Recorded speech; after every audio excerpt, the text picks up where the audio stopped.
that smaller states should have preference, and one particular gentleman who came for the first time after his election is the finance minister of Tamil Nadu. I take offense to the way he conducted himself. He expressed himself in the GST Council. He said, why should one listen to smaller states so much? Why should Goa get so much attention? I have a large constituency. My Tamil Nadu is my own constituency, is bigger than the whole of Goa.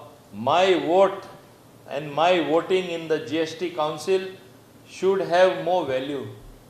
I took strong offense to this, and publicly I want to condemn the Finance Minister of Tamil Nadu, Mr.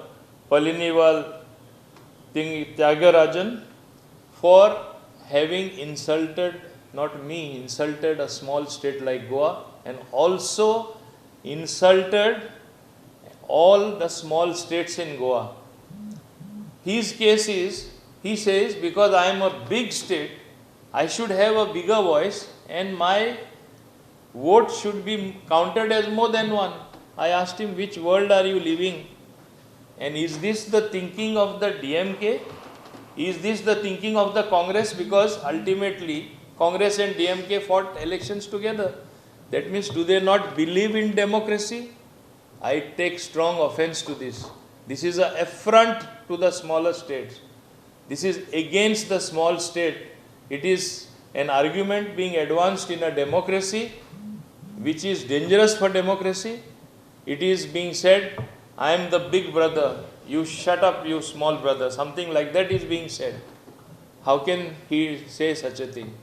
I want the Chief Minister of Tamil Nadu, Mr. M.K. Stalin, to condemn his minister for making such a statement and make him apologize, the Finance Minister of Tamil Nadu.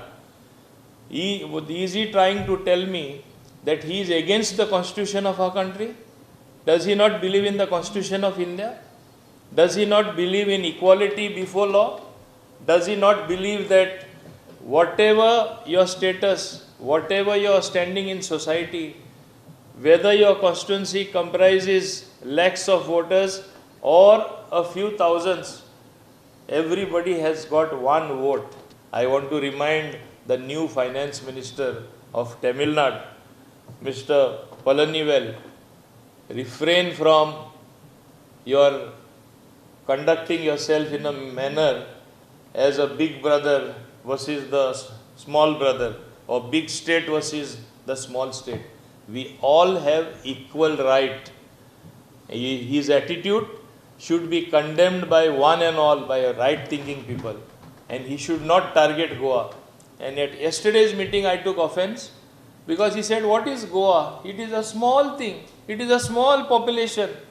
You should listen to me, he tried to tell the chairperson, the Union Finance Minister. I should have more value.